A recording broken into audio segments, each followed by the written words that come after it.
Assalamualaikum warahmatullahi wabarakatuh.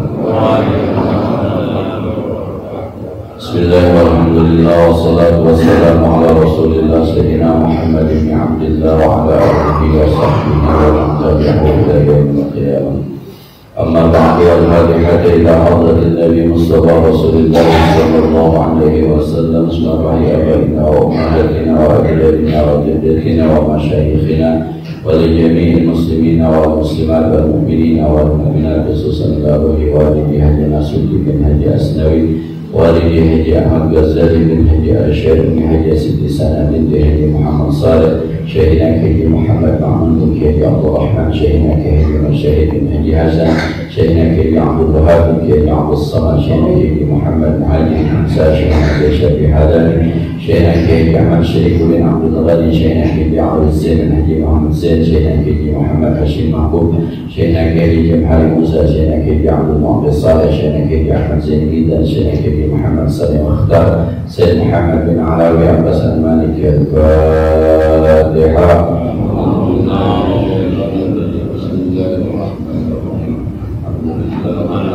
Bismillahirrahmanirrahim. Maliki yaumiddin. Iyyaka na'budu wa iyyaka nasta'in. Ihdinas siratal mustaqim. Siratal ladzina an'amta 'alaihim ghairil maghdubi 'alaihim waladdallin. والوالدين يرحمهما كما ربياني صغيرا. بسم الله الرحمن الرحيم. قال المؤلف رحمه الله تعالى وعلم النفع به وبعلوم في الدارين آمين. بسم الله الرحمن الرحيم. وألا تستنجي بالماء في موضع قضاء الحاجة إن لم يكن معدا لذلك لئلا يعود عليه الرشاش النجسية لئلا يعود عليه الرشاش فينجسه بخلاف المستنجي بالحجر لفقد العلة وبخلاف المحدد ذلك. Jemaah sekalian berbahagia, kita masih melanjutkan adab masuk ke kamar mandi, masuk ke WC yang diajarkan oleh Imam Ghazali sehubungan dengan senantiasanya kita bersama Allah dalam kehidupan kita. Teman-teman, seakan-akan kata Imam Ghazali, teman-teman yang mau naik ke makrifat maka harus mulai hidupnya bersama Allah, dari bangun tidurnya, pakai pakaiannya, masuk ke kamar mandinya, ketika buang hajatnya ikut aturan main Allah.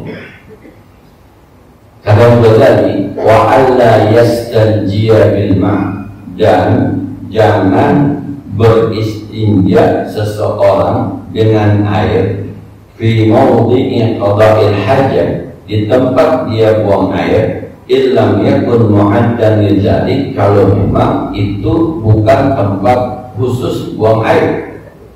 Wa innal istinja abi, sebab istinja cebok di situ itu dikhawatirkan nanti li alla ya'uda alaihi rasyasu fa yunajjisuhu, dikhawatirkan suatu saat nanti akan ada cipretannya yang akan mengenakan badan. Maaf, ini mungkin karena memang Imam Ghazali membuat karangannya pada saat beliau hidup.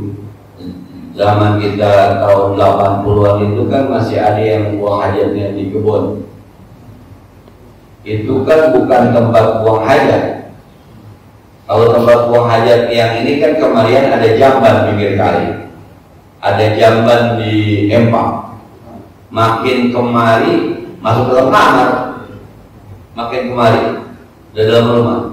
Jadi Imam Ghazali bilang, kalau Anda buang hajat di tempat yang bukan tempat buang hajat, dulu kita di kebun misalnya, jangan istinja pakai air di situ. Sebab nanti ketika Anda istinja, air itu akan jatuh ke najis yang sudah keluar dari badan kita. Itu akan terkena kaki kita, terkena badan kita, cipratannya. Nah, kecuali di tempat yang memang sudah disiapkan, siap untuk kayak kayak jamban dulu juga atau sekarang ada kloset, memang disiapkan untuk itu. Apalagi kloset duduk misalnya, itu udah nggak akan ada bahasa kecipratan. Memang disiapkan, dibikinnya memang untuk itu. Tapi kalau yang tidak disiapkan, jangan istinja dengan air, nanti kecipratan. Yang kita ambil nih Pak, bukan soal buang airnya, kecipratannya. Ketika kita nanti sholat berhadapan dengan Allah, dipastikan seluruh badan kita suci. Dalam bahasa fikih, suci badan, suci pakaian, suci tempat. Sebab kita ingin berhadapan dengan zat yang maha suci. Innallaha thayyibun la yaqbalu illa thayyiban. Innallaha la yaqbalu, Allah tidak akan menerima sholat seseorang illa bitahhurin, gitu dengan bersuci. Innallaha yuhibbut tawwabin wa yuhibbul mutatahhirin. Allah senang sekali orang yang taubat, mensucikan hatinya, mensucikan dosanya, dan Allah juga suka orang-orang yang mutatahhirin, berbuat bersih, suci di bagian luarnya, zahiran wa batin. Maka orang-orang tua kita dulu, mohon maaf nih, kalau batal ini masuk ke kamar kecil semuanya dibuka, tinggal pakai kaos oblong doang sama celana paksi.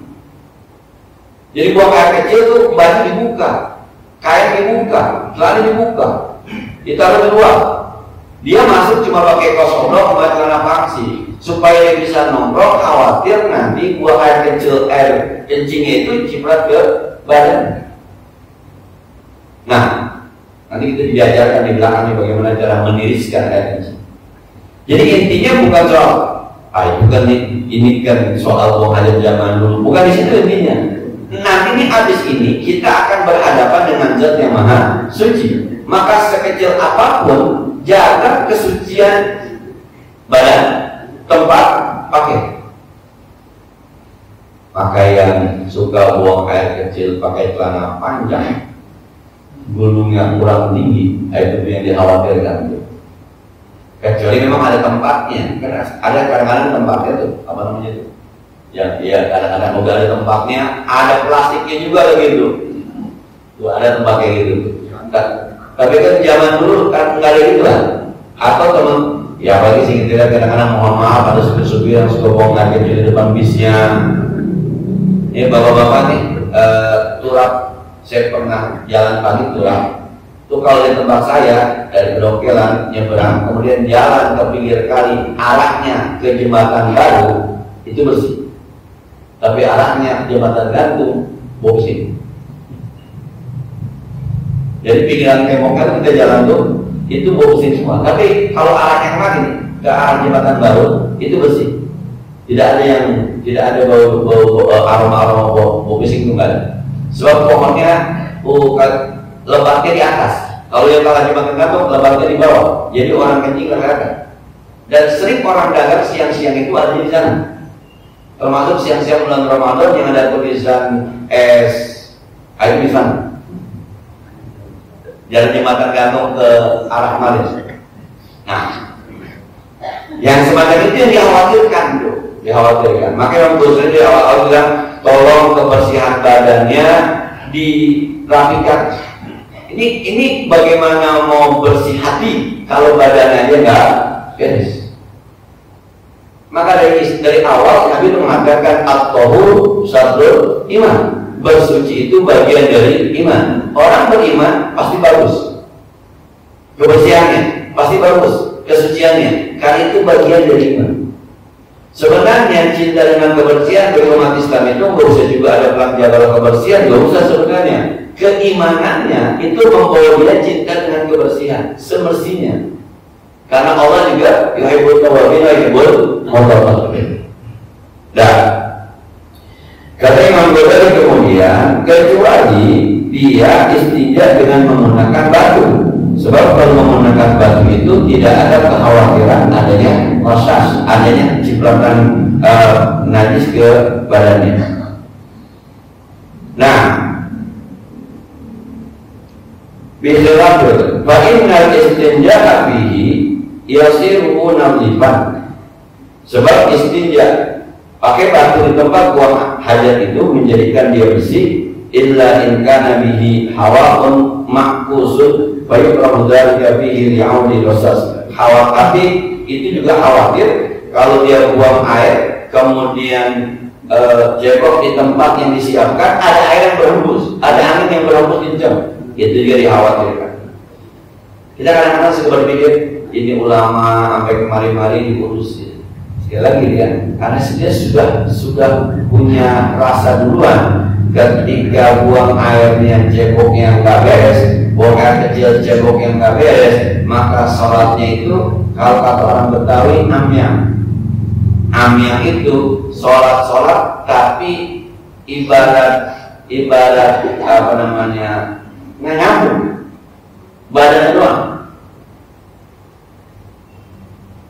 Amyang itu kosong, amyang itu. Ya, jadi antara sembahyang tapi kalau berasa sembahyang. Sholat Jumat nih, yang penting sembahyang Jumat. Khotib ngomong apa dia kagak tahu. Rasa sembahyang Jumat di badannya nggak ada. Yang penting orang datang aja. Orang duduk aja. Orang berdiri aja. Orang pulang aja. Orang antri nasi bungkus antri aja. Tapi dia nggak punya rasa. Sampai kan kalau ada yang punya rasa sampai di rumah kadang-kadang ngomong sama istrinya, tadi khotib bagus juga tuh. Tapi ada yang saya nggak paham. Melakukan juga namanya. Tadi di masjid ketika orang azan tuh muazzin anak azannya. Melakukan juga namanya. Itu imam suaranya. Melakukan juga namanya. Ini ada menerima amyang ini mah. Datang kagak jelas, keluar kagak jelas. Itu amyang mana? Itu bisa jadi disebabkan karena buang air kecilnya, buang air besarnya. Ini rumus Imam Ghazali. Rumus Imam Ghazali itu dulu diberesin, nanti kebersihan batin bakal ngikut. Nah, selanjutnya kata Imam Ghazali, wa antastabri'a minal bawli wal ghaibi aidan ba'dan qita'iha bitanahnu wan nafsi thalatha. Liqauli sallallahu alaihi wasallam falyatul dzakarahu thalatha natawatin. Yakni ba'da itu. Kata Imam Ghazali, disunahkan setelah buang air kecil atau buang air besar itu istibra. Istibra itu gerakan kita meniriskan air seni yang masih ada di zakar kita. Baik di tanahnu. Dan kadang-kadang Bapak kalau maaf ya yang seumuran sama saya ya, atau yang sudah lebih tua tuh kalau buang air kecil tuh di ujungnya ada ya kalau keluar itu yang udah 50 tahun ke atas Pak, klepnya udah mulai agak kendor. Kalau yang umur 20, 30 dia masa tuh bisa aja tuh karena otomatisnya masih main.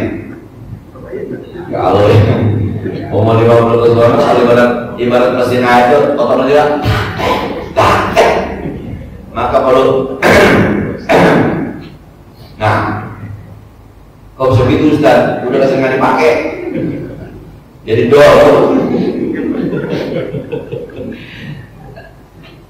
bisa dengan tangan atau dengan natru itu mohon maaf diurut pelan ya saya terpaksa begini Pak.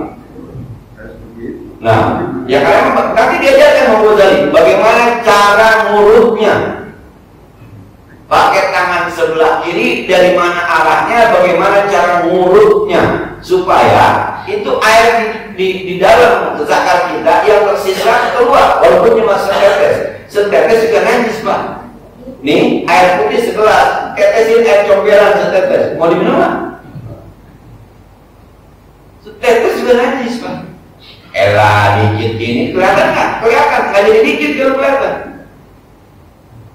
Di fikih itu najis yang dimaaf dikit yang nggak kelihatan. Maka bangkai semut kalau kalian tahu itu nggak apa-apa nempel di baju, sebab dia darahnya nggak kelihatan dan tidak mengalir. Nah, tapi kalau sengaja bawa bangkai semut, Itu nggak boleh. Yang saya pernah sampaikan dulu, bapak ibu bikin teh manis, pas udah rapi ada semut ngambang 2, angkat minum, dimakan. Tapi ketika mau nuang air panas ada semut 2, dituang aja, mati lu sekalian. Nggak boleh, sebab berarti sengaja jatuhin najis. Yang dimakan itu yang nggak kelihatan, kecil itu maksudnya nggak kelihatan. Tapi kalau kelihatan, berasa 1 tetes, 2 tetes, ya tetap ada namanya. Dikit Ustaz, itu ya air putih. Jangan kata air putih satu ember, kita tahu kalau ditaruhin air comberan setetes, rasanya nggak tega juga kita pakai. Ini bicara najis. Kata Nabi, hendaklah kalian habis buang air kecil, urut zakat kalian 3 kali urut.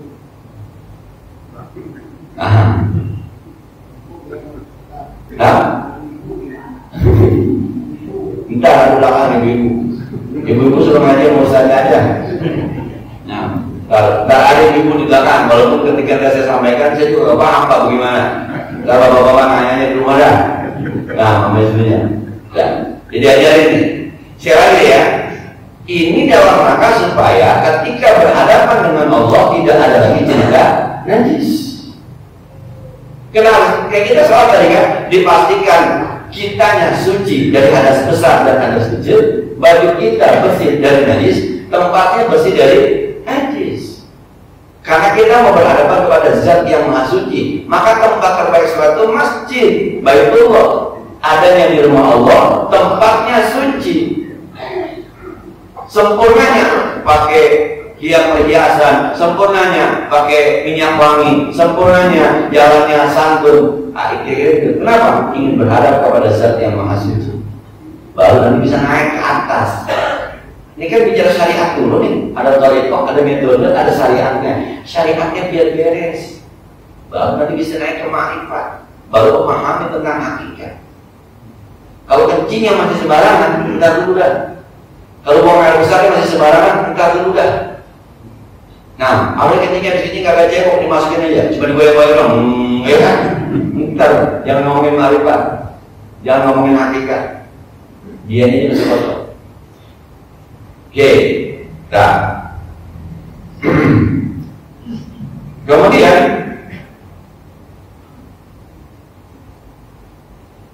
kata Rasulullah SAW, "Faliyakul zakarahu salat amaratin." Enggak salah dan taratin, enggaklah dia mengurut zakarnya 3 kali. Wa kayfiyatun nabi, sebagainya dia ya. Dan cara ngurutnya ayam saha, dia usah zakarnya biyusrahu dengan tangan kirinya, min duburihi dari arah duburnya, ila ra'si zakarihi ke arah kepala zakarnya, wa yu'iduhu bilutfin, dan dia ulang dengan jalan yang lembut, liyukhrija ma baqiya in kana, supaya keluar sisa-sisanya, wa yakunu dzalika bil ilhaq wal musabbihah, mulutnya pakai jempol dan telunjuk, li'annahu yatamakkanu bihima min ihadati bidzakar, sebab jempol dan telunjuklah yang bisa, yang kemungkinan bisa mulut zakar kita dari bawah ke atas. Begitu mulutnya. Kebayangkan? Masa iya dipraktekin? Enggak. Ini ngaji fikih yang nggak bisa dipraktekin, Pak. Kemarin saya ngaji sama ibu-ibu, saya bilang itu salah satu bersuci yang gak ada contohnya dari Nabi itu kapan bersihnya istinja. Nggak ada dari bid'ah semua itu. Kalau ada bapak-bapak ketika istinja itu bersih, dari mana tahunya? Ngeliat di foto, minta dilihat teman-teman. Enggak, pakai rasa. Itu nggak ada ilmunya. Pakai rasa, kalau rasanya keset aja bersih dah, cium tangan dikit kan, bersih. Nggak. Nabi cuma bilang kalau mau buang air besar tidak ada air, pakai batu 3 kali dijalanin. Coba lah Pak, di rumah pakai tisu, buang air besar pakai tisu, bapak cebok pakai tisu, 3 kali jalanin. Tega. Tuh ilmu kalau perasaan. Mohon maaf, saya punya teman itu buang air aja waktu itu ke di bandara Korea itu tidak ada air, adanya tisu. Jadi ketika dia buang air besar sambil dari luar Korea punya tengah tidak ada air, kenapa lu? Buang air besar tisu doang. Lalu kan dia pakai tisu, udah cuma rasanya begini nih, rasanya begini. Yo, coba deh Pak, sekali-kali buang air besar pakai tisu, yakin kan? Enggak, padahal ilmu mengatakan 3 batu cukup. Tapi ketika diamalkan, rasa kita, masa iya Nabi salah, ngajarin pakai 3 kali. Nah, jadi itu ilmu istijab, bersihin itu nggak ada dalilnya. Cuma 3 batu udah, bersihnya kapan? Nggak ada. Nah, kita pakai ikhtiar ya, pakai sabun lah, pakai ikhtiar gitu.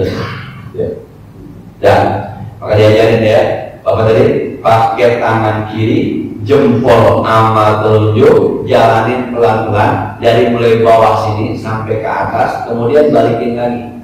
Tapi pelan-pelan Pak, biduk-biduk, jangan kencang-kencang, copot bahaya.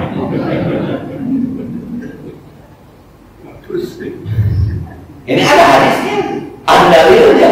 Kata Nabi, untuk supaya yang di ujung ini yang dikit nih keluar. Nah, tapi nanti orang macam-macam deh ya. Dulu saya ngaji sama Mu'alim Syafi'i Hadami, bahkan ada orang yang nggak tiris. Justru harus dia kalau buang air itu harus kayak orang spot jam. Dan dia duduk keluar. Dan dia duduk keluar. Ada yang begitu. Udah berasa nyaman, baru dia jam.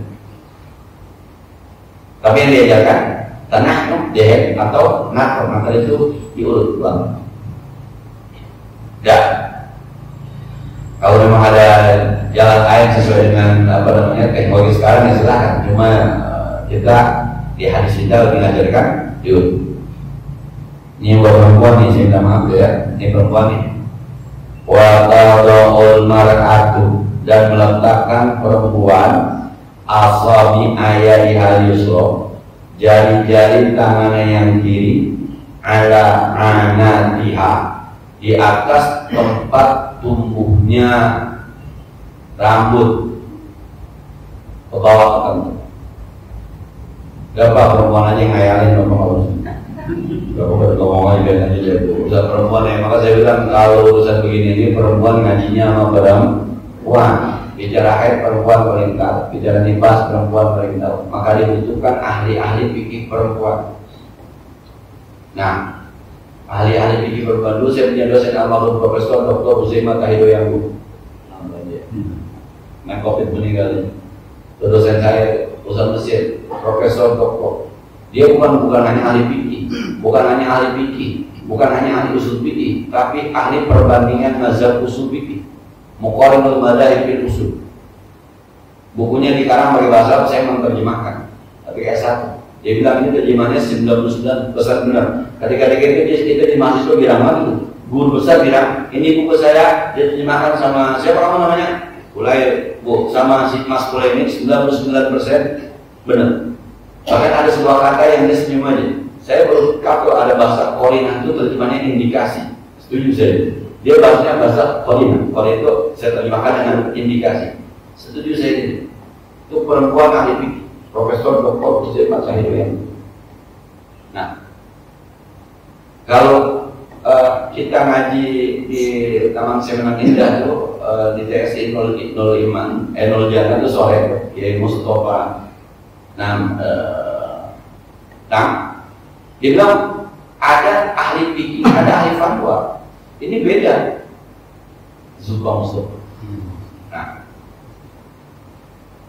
ada ahli fikih, ada ahli fatwa. Kalau ahli fikih itu dia tahu tentang ilmu fikih, tapi dia kurang update dengan kejadian-kejadian fikih. Maka terkesan pemahaman terhadap fikihnya itu sangat-sangat kitab kuning, tidak update. Jadi ketika dia ditanya, misalnya gitu ya, ketika ditanya tentang bagaimana donor darah, bagaimana cakok jantung, bagaimana stem cell, bagaimana jual beli pakai online, Nggak paham dia. Karena dia tahunya jual beli salam, jual beli aroya. Kita paham dia, tapi kejadian kekinian beda sama ahli fatwa. Kalau ahli fatwa kitanya paham, tapi juga update. Nah, untuk contoh kemarin waktu ngaji itu kan dibilang begitu tentang undang-undang negara perkawinan yang sekarang dirubah umurnya kan. Dulu perempuan minimal 16 tahun, laki-laki 19 tahun, undang-undang perkawinan nomor 1 tahun 74. Sekarang dirubah tuh di amandemen menjadi perempuan 19 tahun, laki-laki 21 tahun. Nah, itu kan kalau yang sekedar ngaji kita pikir orang kawin dibatas-batasin, benar aja kawin. Umur 17 dia kawin, dia mau sah, ngapain? Kira-kira gitu tuh gitu. Maka dikasih contoh. Dulu ada sahabat Nabi yang umurnya dia sama bapaknya bedanya cuma 11 tahun. Siapa itu? Abdullah bin Amr bin As. Bapaknya Amr bin As nikah umur 12 tahun. Emaknya umur 9 tahun. Umur 13 tahun udah punya anak, namanya Abdullah. Maka jarak anak sama bapak itu cuma 11 tahun. Maka dia akan ada, jangan kamu nikahkan ibu-ibumu. Sebab ketika meninggal, bapaknya meninggal, emaknya dia masih muda. Nah, jadi zaman dulu tuh Aisyah dinikah umur 9 tahun, memang ke saat itu anak umur 13 tahun udah punya anak, bisa punya anak, bertanggung jawab, bisa ngurus anak.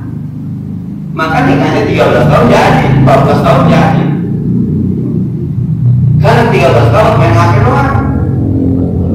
Nah, Instagram itu bisa aja fotoin pun dibikin status, jaga ngurusin.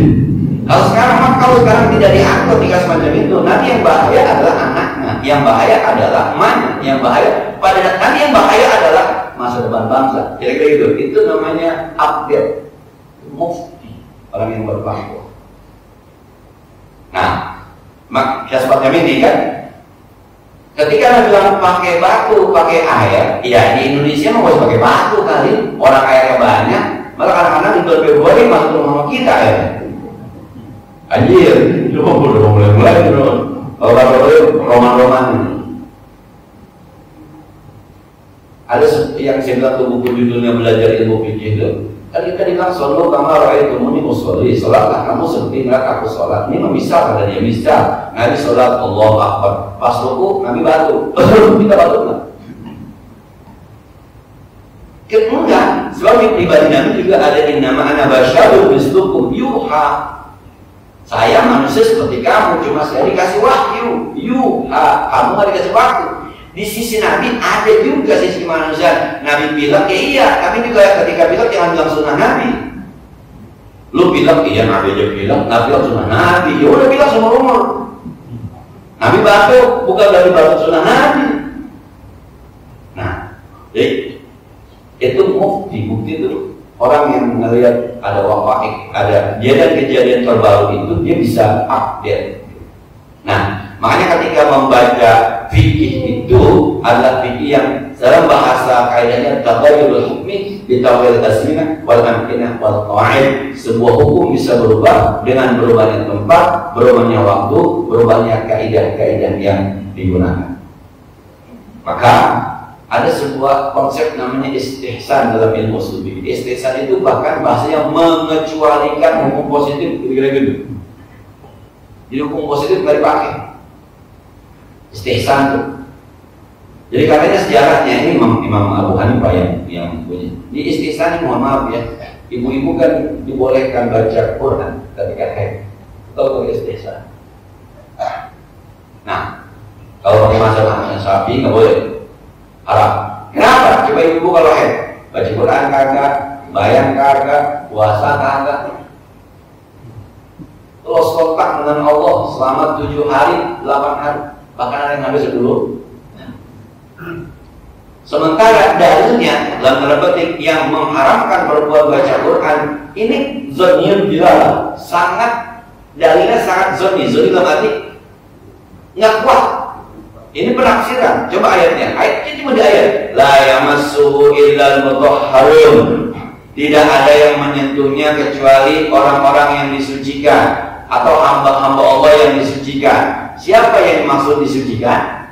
Mutahharun yang disucikan. Kata ulama Belasono, yang dimaksud mutahharun adalah al-malaika, para malaikat.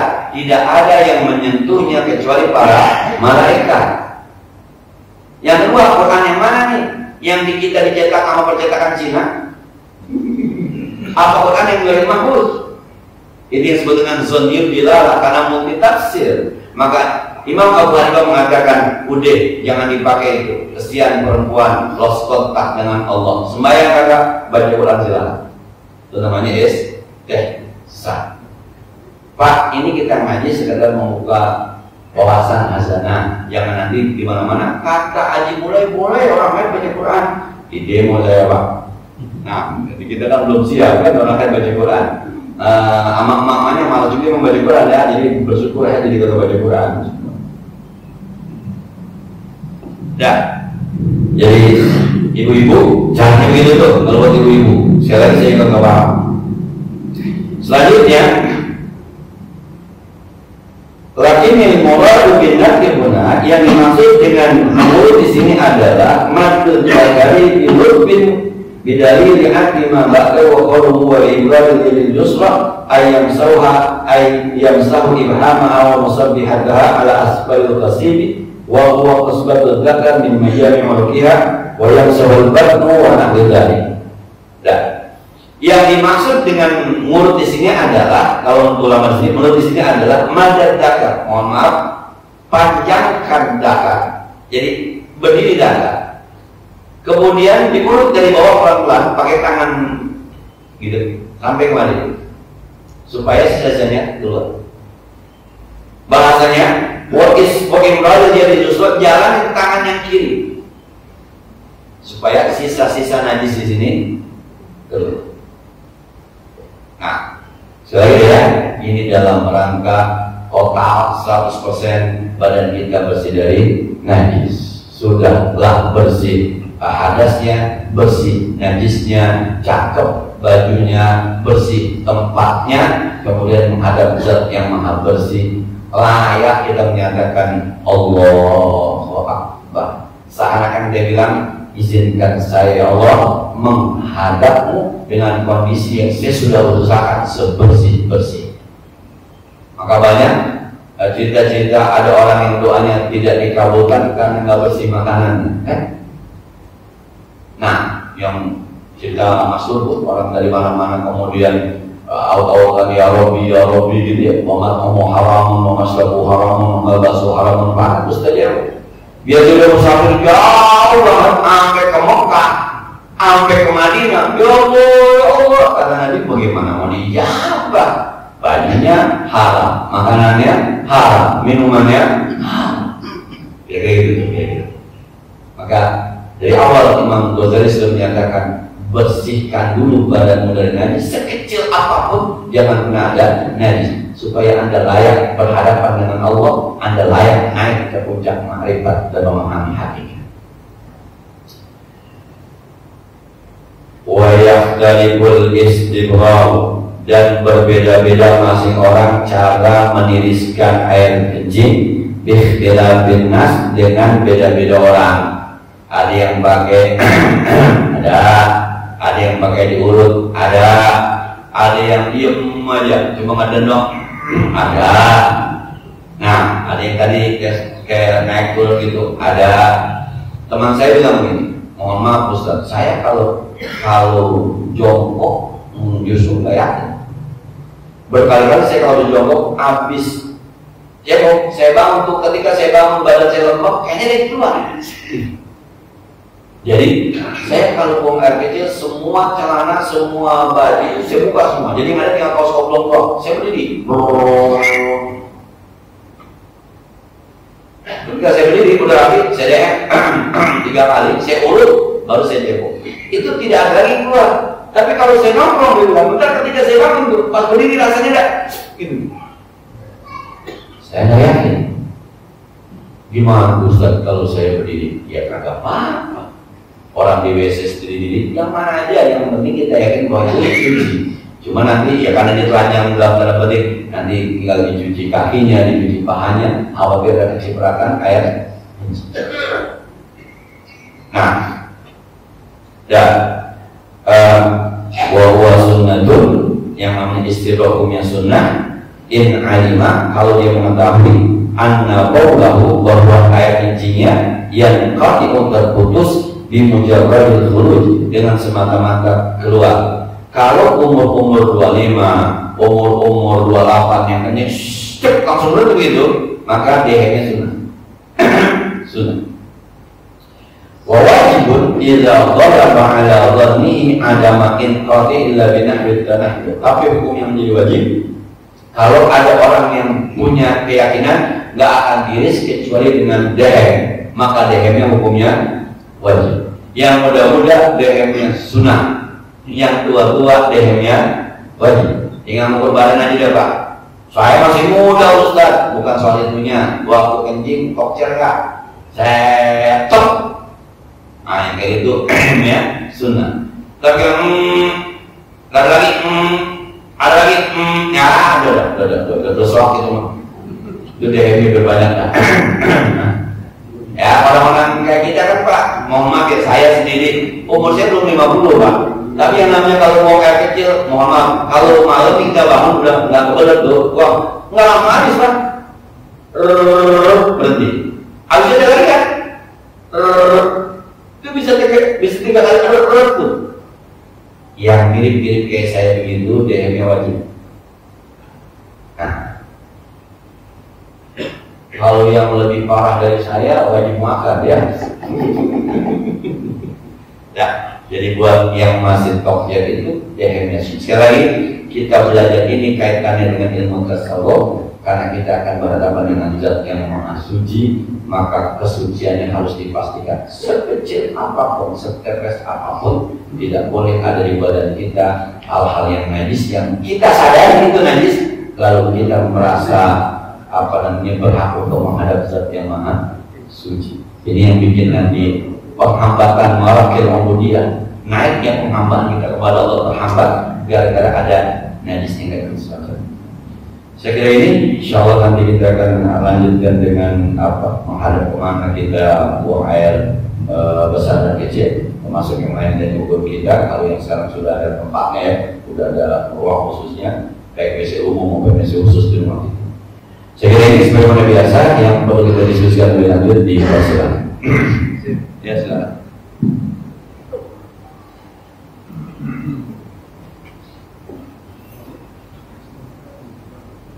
Assalamualaikum warahmatullahi wabarakatuh. Pertanyaan ini Ustaz sebenarnya hanya untuk sebagai pengetahuan.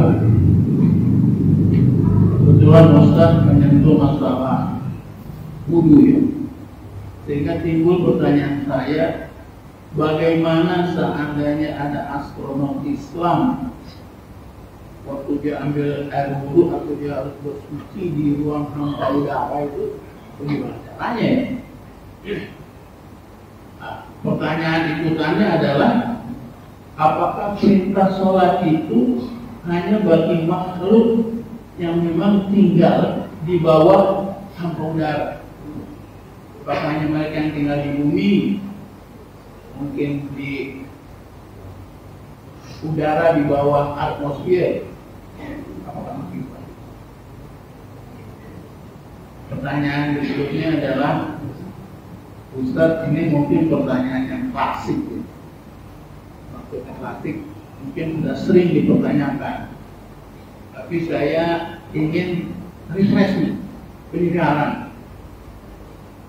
Menurut yang saya rasakan dalam beribadah kepada Allah itu kan hambatannya ada di kolbu dan pikiran. Seringkali ini tidak sinkronis. Nah, apakah kalau kita itu memang punya kelemahan untuk mensinkronis ini, apakah kita akan diajar sama Allah? Kan Semua orang punya kemampuan yang berbeda-beda ya. Bisa diukur melalui IQ dan segala macam gitu. Jadi apabila ada seseorang yang menurut saya itu suka untuk mensinkronisasi, saya punya akal pikiran dan kolbu saya. Demikianlah pertanyaan saya Ustaz. Mudah-mudahan Ustaz dengan gembira dan ikhlas memberikan pencerahan pada kami semua di sini. Waalaikumsalam warahmatullahi wabarakatuh. Nah, oke. Dalam kajian ilmu fikih itu yang namanya hukum syariat seperti sholat itu ditafsirkan oleh ulama sebagai khitabus syari'. Khitab itu kalau bahasa kita titah. Khitabus syari', titah syari' yang berhak menentukan hukum. Jadi khitabus syari' titah yang diberikan oleh Allah Subhanahu wa ta'ala kepada para mukallaf, baik bentuknya perintah, larangan atau ketetapan. Itu namanya hukum syari'. Kepada siapa hukum syari' ini? Kepada mukallaf. Siapa itu mukallaf? Maka mukallaf syaratnya ada, namanya disebut dengan mahkum alaih dalam bahasa usul. Syaratnya itu ada yang namanya mukallaf. Itu pertama Islam, kedua berakal, ketiga balik. Tidak ada syarat di dunia dan di ruang hampa udara, tidak ada. Maka para astronot kita yang ingin sholat di sana, bagaimana wudunya? Di Islam itu alat berwudu ada dua. Pertama air, kedua debu. Ketika keduanya tidak ada atau tidak bisa digunakan, maka ada konsep namanya faqidut tahurain. Faqidut tahurain artinya orang yang tidak bisa berwudu dengan air atau tidak bisa bertayamum dengan debu. Misalnya ada orang yang baru saja dioperasi atau seluruh badannya itu diperban gitu ya, anggota tubuhnya. Lalu dia ingin sholat, air nggak bisa, debu nggak bisa. Maka saat itu dia boleh sholat tanpa berwudu. Nah, teman-teman kita yang di aslam itu dia silakan sholat tanpa harus berwudu, tanpa harus bertayamum, dan itu dibolehkan. Ini kemarin juga menjadi polemik ketika wakil presiden kita Kiai Ma'ruf Amin, apa Ma'ruf Amin ini? Kiai ya. Ketika teman-teman tenaga kesehatan menggunakan baju apa tuh yang kayak asal itu? APD. Itu kan 8 jam. Lalu bagaimana wudunya? Bagaimana tayamumnya ketika dia mau sholat? Nah, Kiai Ma'ruf Amin bilang, nggak usah apa-apa, sebab itu darurat faqidut tahurain. Itu maksud fikih. Bagi yang teman nama Pak Kiai, luar biasa Kiai, ada solusinya. Bagi teman, Kiai apa itu? Biasa itu. Karena tidak lagi dilihat pada ranah fikih, tapi dilihat pada ranah politik. Nah, jadi mereka bisa sholat tanpa harus berwudu dengan air, tanpa harus berwudu dengan debu. Namanya faqidut tahurain. Ada konsepnya. Dan itu dipakai buat orang-orang yang memang secara kondisi tidak bisa menggunakan air, menggunakan debu, atau tidak ada air atau tidak ada debu. Pemahaman yang sama sebenarnya pernah juga dalam tanda petik digugat oleh pemikiran tasawuf modern. Judulnya begini, dia punya buku, sholat tahajud di siang hari, sholat zuhur di malam hari. Judul bukunya. Dia ingin menggugat apakah perintah sholat itu hanya digunakan untuk orang-orang yang tinggal di satu daerah yang terbit matahari. Sebab Quran mengatakan aqimis sholata liduluki syamsi ila wasaqil lail wa Qur'anal fajr innaka kana muqaddikan masyhur. Sholat doalah kamu karena tergelincir matahari. Ini kan untuk orang-orang yang di bumi yang ada mataharinya. Nah, kalau ada matahari gimana? Maka dengan berbagai macam kajiannya dia bilang sebenarnya bukan soal mataharinya, soal penambahan kita. Jadi boleh-boleh aja tahajud siang hari, boleh-boleh zuhur di malam hari gitu. Nah, itu sudah pernah ada juga yang mencoba membahas semacam itu dalam buku edisi tasawuf modern. Nah, Yang masih doa Agus Mustafa, ahli nukil, tapi bapaknya mursyid tasawuf. Saya sebelum berkenalan dengan Hikam, sebelum saya dikenalkan dengan buku itu, jadi saya punya edisi banyak, termasuk judulnya Ternyata Adam Dilahirkan. Dia judulnya cukup mengutak-utik hati kita. Ternyata Adam dilahirkan, kemudian apa namanya tadi itu zuhur malam hari, tahajud siang hari, beragama dengan cerdas, bahasa dia. Nah, itu yang pertama. Yang kedua, semua kita ketika beribadah itu kan hanya mendekati kebenaran menurut yang kita pahami. Bahwa kebenaran hakiki itu kita nggak tahu yang mana. Al-haqqu min rabbik, fala takunanna minal mumtarin. Kebenaran itu dari Allah. Tadi sholat guru kita Allahu Akbar, kita Allahu Akbar. Yang benar banget yang mana sih sebenarnya? Kata Allahu Akbar itu yang benar yang mana? Nah, maka diturunkan Rasulullah, gitu kan? Nah, zaman Rasulullah sampai ke kita nih. Kan ada yang bilang dari Gujarat dulu, ada yang bilang dari Hadramaut dulu, terus kembali masuk ke Samudra Pasai, ketemu dengan Hindu, ketemu dengan Buddha, terjadi proses asimilasi dan sebagainya. Maka kalau bahasa Nabi, kalian tidak akan masuk surga dengan amal-amal kalian. Innakum la tadkhulul jannata bi amalikum. Tidak masuk surga dengan amal-amal kalian. Wala anta ya Rasulullah, wala ana, engkau juga, saya juga. Walakin syadidu wa qaribu. Karena begini aja kata Rasul, kerjain aja sesuai dengan kesanggupanmu, mendekat kepada Allah secara maksimal sesuai dengan ilmumu. Maka kalimatnya fattaqullah mastata'tum, bertakwalah sesuai dengan kemampuan. Maka ada orang yang baca Quran sambil nangis karena itu dia bacaannya, dia tahu tafsirnya. Maka ketika baca, amin nangis itu dia tahu. Ketika dia baca wujuhun yawmaidin khashi'ah 'amilatun nasibah, dia kebayang itu nanti di akhirat ada orang-orang yang amalnya ditolak, mukanya menyesal, nangis, tasla narat hamiyah, dia harus masuk ke neraka. Kebayang, nangis. Kita kan nunggu ujungnya, kapan hukumnya ini? Dan itu beda. Jadi fattaqullah mastata'tum. Jadi masing-masing orang berbeda. Makanya ada sebuah hadis di kitab Mukhtasar Hadis Nabawiyah, kata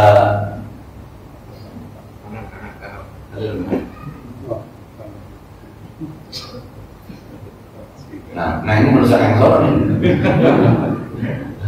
Nah, kata hadis itu, kata lagi zaruna sayamaluna fa inna bil jannati mi'ata darajati. Biarkan aja manusia beramal ibadah seperti apa terserah, karena nanti di akhirat surga ada 100 tingkatan.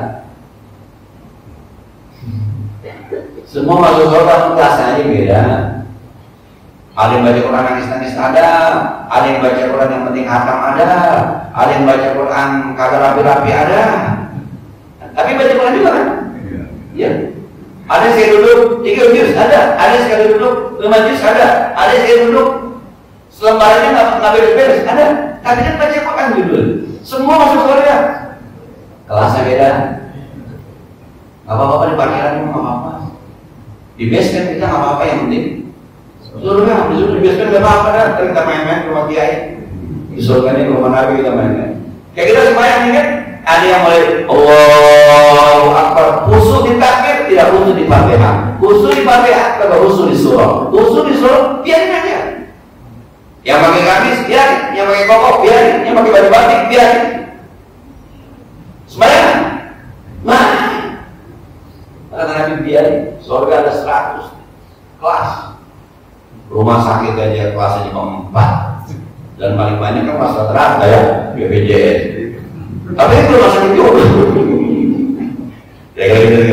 Jadi kalau sudah saya ketika ngaji hikam yang kita sudah hafal itu, karena kami kan mereka sajiliyah itu lebih kepada roja. Kalau Imam Ghazali lebih kepada khaus.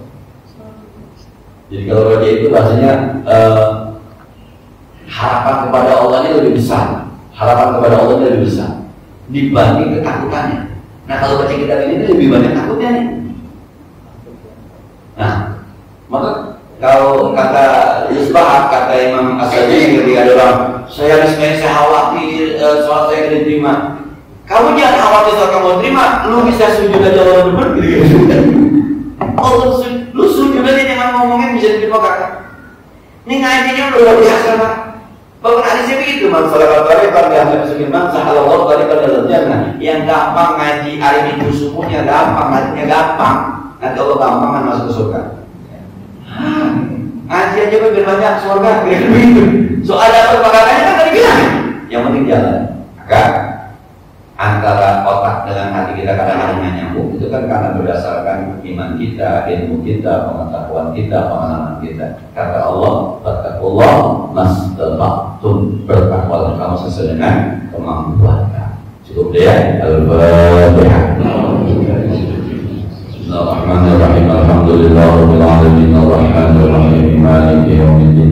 Iyyaka na'budu wa iyyaka nasta'in ihdinas siratal mustaqim siratal ladzina an'amta 'alaihim ghairil maghdubi 'alaihim waladdallin. Shalli wa sallim wa barik wa barik 'ala sayyidina Muhammad wa 'ala ali sayyidina Muhammad wa anfa'na bima 'allamtana wa zidna 'ilman yanfa'una.